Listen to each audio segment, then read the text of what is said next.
The Benjamin Dixon Show is only possible with listener support.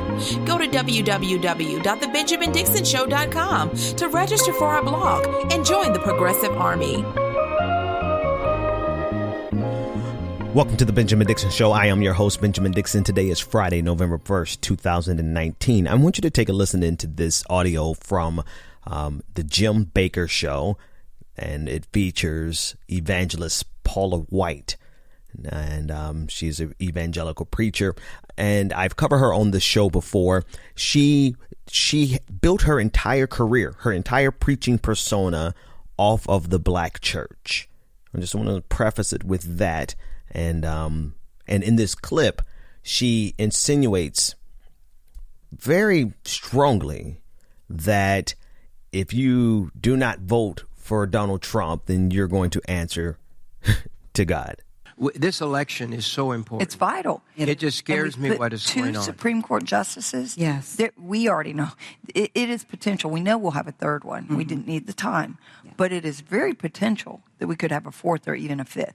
Now, that makes, let me tell you what that makes some people do. That's going to make, it is a dividing line. Mm-hmm. And let you have eyes to see. Because it's going to either make you stand and have to look in your word and say, what does the word of God say and where do I line up? Where do I line up on policy? I might not like the personality. I might not understand him. Get my book and you'll understand the personality and you'll understand the person, okay? Yes. Not just the persona. That's right. But where do I line up? And you're going to have to make a decision that won't be just held accountable here for how things turn out for you, your children, your grandchildren. But you're going to have to stand accountable before God one day. On display right there by Paula White is precisely what the Republican Party has been doing with religion in this country for before I was born. They have been using Christianity as a means of obtaining economic and political power. They wrap it in the veneer of being concerned about abortion, being concerned about gay marriage, but at the core underneath it, it has always been about money and power. And here you have Paula White, who made her entire career on the back of the black church, telling you that if you don't support Donald Trump, you're going to answer to God. One of the greatest examples of political and religious manipulation on full display, and she has zero regard because she thinks she's doing the right thing, because she is so obsessed with her connection to the president. And she's so obsessed with this white supremacist interpretation of Christianity that she is bringing it to you and delivering it to your living rooms and to your churches. We have on display this week, I haven't had it to talk about church and religion and politics so much as I have this week, because we have a collision of competing forces. As I said multiple times this week, it's not about arguing whether or not God is real. See, I think the entire atheist movement of the early days on YouTube and early 2000, between 2007 and on, I think you all focused on the wrong thing, in just my personal opinion, because you spent so much time arguing about the existence of God when all of your time should have been spent on arguing about how religion is used in society and the different constructs, because there are 2 entirely different constructs of Christianity at work in this country at any given point in time. They are both powerful, and you could decide which one is more powerful depending on the time frame. You have the black church. I'm just going to summarize it. You have the black church, which was one of the number one sources for organizing and political organizing and protest and changing this country for the betterment of everybody. Starting with before the civil rights movement, even slavery, during slavery, when the black church began to gather and read the Bible for themselves, it began, revolutions.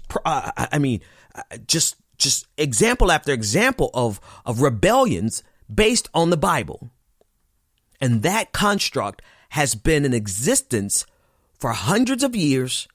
And it goes directly, the lineage of that radical construct of religion as it is used in this country to change the country for the better That line has gone all the way from then to now. And that construct is in direct conflict with white conservative evangelical Christianity. Because white conservative evangelical Christianity has been in power in this nation since the beginning, since before this nation. And that power structure has always been, that religious structure, that religious construct has relentlessly been used throughout world history as a means of obtaining political and economic power, particularly for white men. Don't believe me? I've played it on this show at least 20 times. I didn't define that power structure. That power structure is self-defined by white Christian men, by the one in particular by the name of Bill O'Reilly from Fox News. He was on the air with John McCain, the presidential candidate at the time in 2008, and they defined the power structure of America as white Christian men. And so you have two entirely different constructs of religion, how they're applied in society. One that challenges that power structure and has challenged it historically and continues to challenge it today. And then you have the other that Paula White best represents here, which is about manipulating the emotions of people and gathering economic and political power for white Christian men. That's the difference. That's what's going on right now. And you could see it this week, which is, again, I haven't had to talk about it this much, but it's on full display. You have an example of one gospel artist by the name of Kirk Franklin, who decided to boycott TBN, Trinity Broadcasting Network, which I believe that clip we listened to from the Jim Baker show, the one we just listened to with Paula White. I believe at some point, either he's on TBN or used to be on TBN.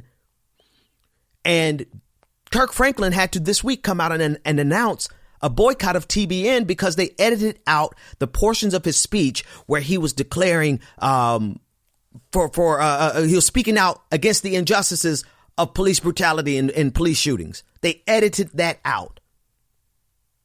Right. So Kirk Franklin, a gospel artist, a black gospel artist, declares a boycott, and then you start having people turn on him. Evangelicals turn on him. And it's just beginning, because if he holds the line and continues to boycott, he's going to see very quickly just how differently these two constructs of Christianity operate in society and how differently we view God. So that's one construct. The other construct that you saw on display this week was the release of Kanye West's album, Jesus is King, and how he was embraced by white conservative evangelicals. He was embraced by the Trump family. And did you know, I didn't cover this week, but did you catch wind of the fact that he got a $68 million tax refund as a result of Donald Trump becoming president? I mean, most of you listening to me would probably fall in love with Donald Trump too, if you got that kind of tax break. But Kanye West is saying, oh, God gave me that tax break. When in reality, it was Donald Trump's tax policy that gave him that tax break. And this becomes the impetus behind his love affair with Donald Trump. And now he's trying to usher all of the black. See, there is a great need. One of the number one goals of white evangelical Christianity is to take away the power of the black liberation gospel movement. Enter Paula White. The reason this clip is significant is because Paula White has built her entire career on the back of the black church. She emulated the style of black preachers.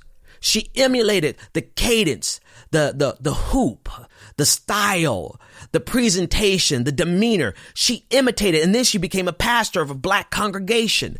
Had thousands. I mean, she has made millions of dollars off of the black church. And now, what does she do? She says, you're either going to follow me over to supporting Donald Trump, or you're going to have to answer to God. Playing on the fears. So these are two entirely different constructs of religion at play right before our eyes, colliding this week. And they're all competing for how religion will be used in this country. Some of you focused a long time on getting rid of religion. That's never going to happen. Ever. Just kind of never. Religion will always be here. But if we focus on the fact that there is power, particularly in the liberation gospel. I mean, and I say black liberation gospel, right? But the liberation gospel actually started in South America, in Latin America, right? Because in response to American empire, you could either use religion to tear down oppression, to tear down slavery, to tear down economic injustice, to tear down this power structure and erect a more ecumenical and a more egalitarian power structure, or you can use it like Paula White has done it and used it and continues to use it as a tool of manipulating the masses and using religion to protect the power structure that is white Christian men. I'm going to be honest with you. There's not a reason in the world that a single black church should ever have Paula White in their congregation to speak ever again. T.D. Jakes, one of the most powerful black preachers in this country, is a quote unquote mentor to this woman. And not that he has the ability to shut her down, but he has the ability to never let her come to his church ever again. Because not because of the obvious, right?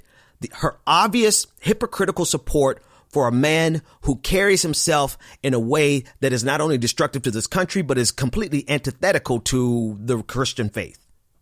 Everything about Donald Trump is antithetical to who Jesus Christ wants us to be and who he was and is, right?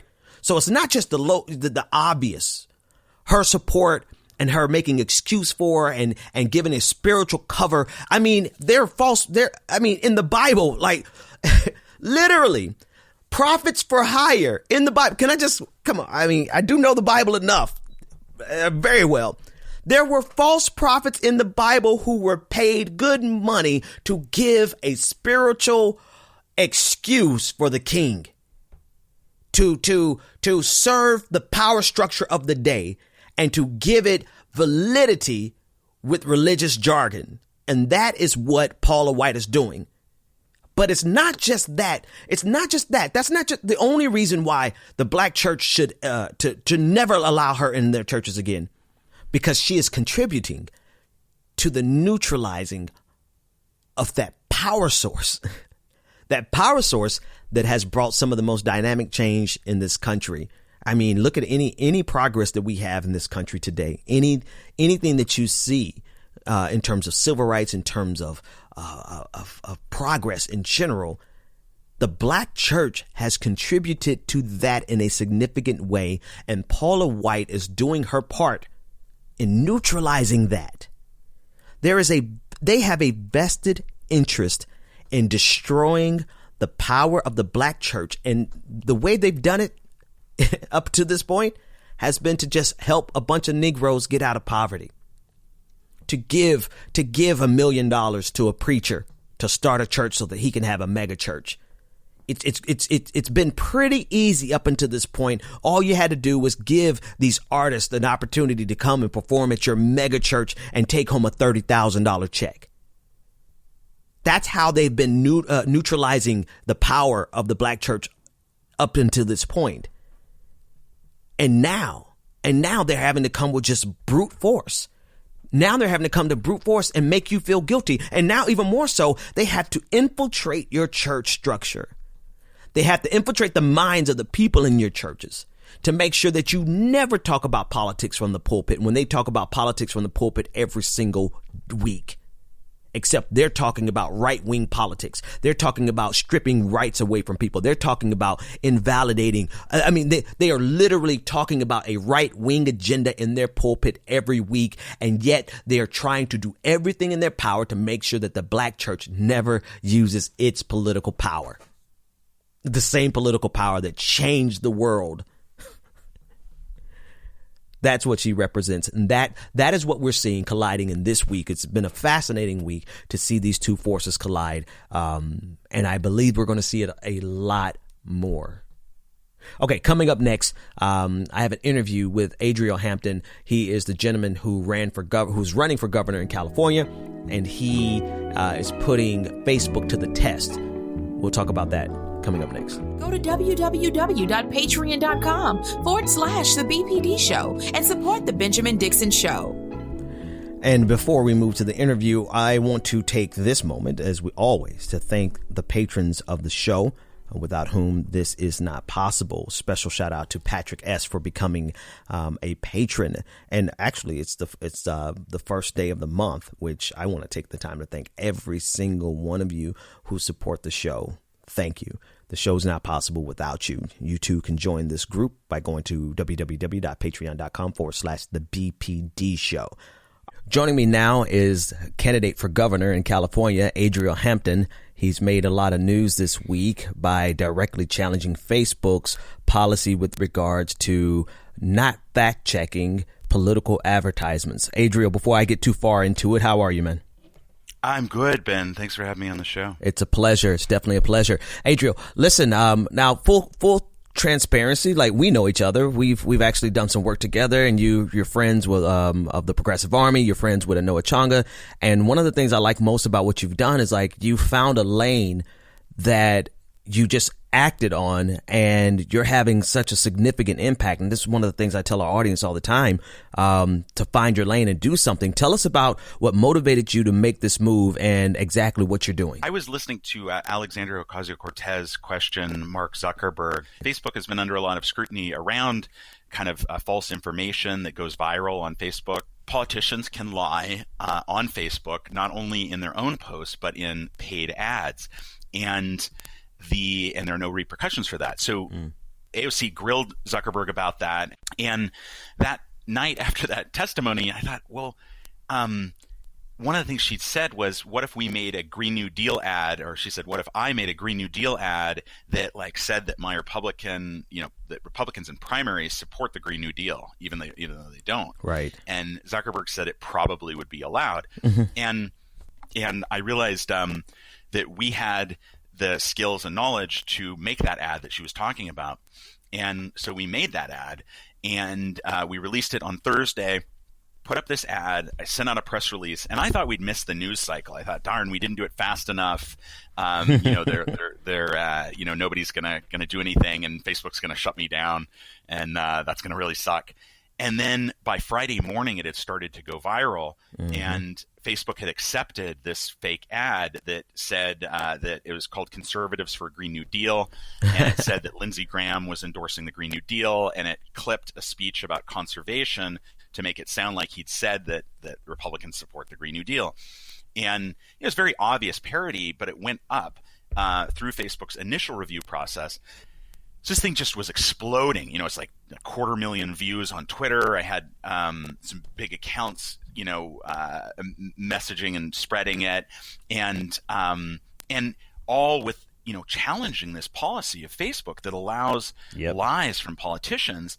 And Donald Trump has this campaign where his campaign manager, Brad Parscale, is like an affiliate marketer who plans to raise $1 billion basically by scamming seniors to give money to Donald Trump, and by like using lying ads, using false urgency, using false language with impunity. And I'm really concerned about it. I think it's like Facebook and Donald Trump together are the biggest threat to our democracy right now. And so we put up the ad. The ad then got taken down after about a day. And I learned that Facebook's policies are that a politician can lie, but not a political action committee. Right. So then we went to Mike Gravel, who ran for president earlier this year, and I volunteered on his campaign, and my firm did a little bit of work with the teens that ran that campaign, helping them with their advertising, in fact. And he said, run as many fake ads on under my name as Zuck'll take. So we put that ad up on his page, and it got taken. It got again approved, and then again taken down. Now, what was your justification for taking that ad down? Right. It got taken down the second time because Facebook has a policy that if content has been fact-checked and found to be false, you can't advertise it. And so that exemption does not apply. So a politician doesn't get fact-checked, but if your content gets fact-checked and it's untrue, then that politician can't. I mean, how convoluted of a process. So you went one step further. You went ahead and after the Mike Gravel incident, you went ahead and got in the ring yourself. Yeah, so on Saturday, as this was all like unfolding and the first thing had gone down, I was talking to Mike Gravel. I was talking to Shahid Buttar, who's a candidate for Congress running against Nancy Pelosi here in San Francisco. And one thing I was realizing was that you mentioned like finding your lane. Most people are not both politicians and technologists. Mm-hmm. And so I have this kind of like have some flow and get things done quickly, respond really quickly to press, respond really quickly to what was going on with Facebook and the fact checkers, and like the fact checkers were communicating with me. And Monday morning, I'm like, I got to keep this story going because we're trying to fight Mark Zuckerberg, Donald Trump, we're trying to fight misinformation, the GOP, like these are big enemies. And I got to do something. And I looked up the requirements to file for California governor because I thought if I was running for California governor, I could run these false ads. Right. I could make a big point of this and I could take this as far as it needs to go to break this policy. And meanwhile, like Facebook's leaning down on me, and I'm getting like, reporters telling me what Facebook is saying, but Facebook's not communicating with me. Mm-hmm. And the story is getting bigger and bigger. And then at that point, everything exploded because people were like, oh my God, someone's running for governor of California to run fake Facebook ads. And really, I'm running for governor of California to break up the trusts. It's been 100 years in this state since we've had socialists running for office saying that we've got to get these big corporations boots off our necks. Right. This was a moment. You have to seize the moments when you can make change and when you can level up in your activism. Right. Yeah. And for me, I see this as a massive opportunity to level up in my activism. And if there's a single issue to propel a campaign, I think regulating and policing the corporations that have the most intimate details of our lives and the most intimate contact with us every day. It's the interface through which we talk to our families. It's the interface through which we do our businesses. Yeah. And right now, Facebook is a predatory corporation that uses us to make money and then pretends it's about free speech while accepting money from politicians to lie on its platform. And so what they did after you ran for governor, Facebook made the announcement that, well, you can't run these campaign ads, these false ads, because you're trying to circumvent their rules, which obviously their rules are so convoluted in the first place. Tell me about what happened at that point, and then what's your response to them? In the spirit of not me, us, you have to say that Alexandria Ocasio-Cortez and the folks who helped her grill Mark Zuckerberg really opened up this window of opportunity. And because I had the skills to keep it going and the focus to keep it going, right? If you're AOC, you have, dozens of issues that are occupying your time and your mind at any given moment. For me, I have, my family, I have my business, but I can stick to one activist issue for longer than an elected official, someone who's already in office. And so I was like, I'm just going to push on this. So I'm running for governor, and then Facebook says, you're the one politician on our platform who we won't let do this. So basically, because I told the truth about lying, they wouldn't let me lie. And it's so ridiculous because the whole issue here is that lies are proliferating on their platform through paid ads. Right. And I'm trying to draw attention to it almost like as a whistleblower, right? Mm-hmm. I heard this from Facebook and I was like, oh my God, but then it just, it seemed to really invigorate supporters of this idea, and the press got even more interested in it because they're like, here, this guy's running for governor and now Facebook's going to stop him, And so I said, what we got to do is we got to keep fighting. We got to pursue legal action if that's a real remedy, and get some consults with some public interest attorneys. And two, we need to encourage other politicians like, Mike and Shahid and anyone else who thinks that this policy of allowing the GOP and Donald Trump to lie with impunity on Facebook, have them run fake ads. Let's just bust this thing wide open. And so one of the reporters covering the story, this guy, Donny O'Sullivan, he from CNN, he said, "Oh, Adriel, are you going to run fake ads on Facebook and Twitter too?" And I was like, "Well, we should." And he's like, "I'm going to talk to him about it." And so he's talking to like Google and Twitter.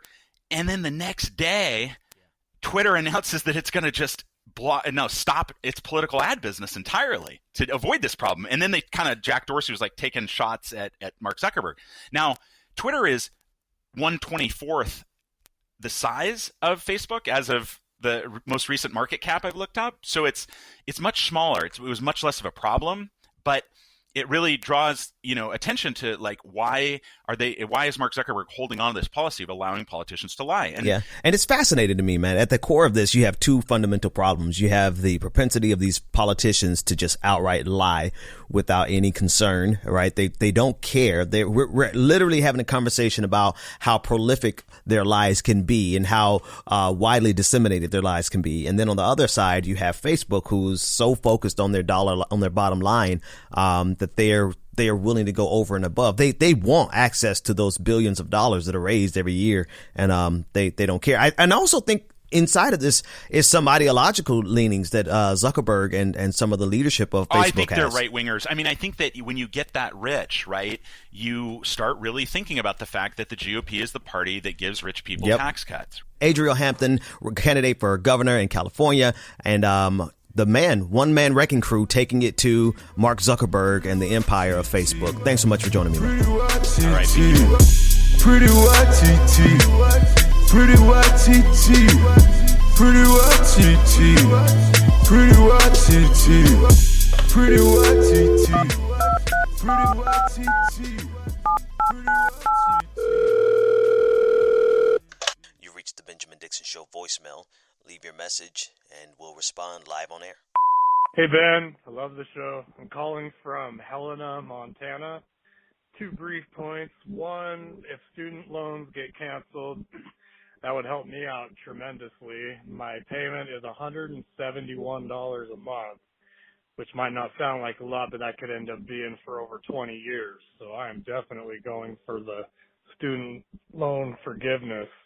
Not some loans like Warren. I want everybody's loans without the bureaucracy. And my second point is, I was just reading an Al Jazeera English article about here in Montana. By the way, my wife is Native, my mom is Native, my whole family is Native.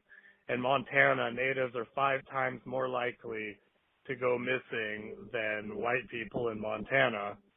And you only read about it in Al Jazeera English. I mean, John Tester talks like he cares sometimes, but he got booed out of a powwow in Montana once that I was at. But anyways, thank you for the show. Hey, Ben, this is Robin from Houston. Just calling about yesterday's show and want to point out the fact that when you said that the Republicans are absolutes in all their dealings, they are unified in everything that they do, I just thought it was fitting that Republicans, that you said Republicans are absolute because only a Sith deals in absolutes. Just thought that was hilarious. All right, thanks. Hey, my name is Big Merce from North Carolina, a.k.a. Mr. Hyde's Wrath on Twitter. I was supposed to call earlier, but to answer your question from your Twitter post, what would I do with my freedom without student loan debt and no fear of going bankrupt over medical bills? Very simple. I would just buy a nice old townhouse and just live happily ever after and not have to worry about the future so much. So I'm just going to keep it short and simple. Love the show. And you have a great day. Thank you, everyone, for all of your voicemails. Be sure to keep calling in, leaving me voicemails about what you would do with your freedom if you did not have to pay student loans and if you had Medicare for all.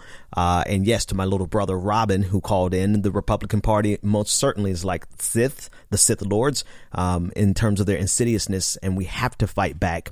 And I love the way our guest, Adriel Hampton, fights. Find your lane and begin to fight like hell in your lane.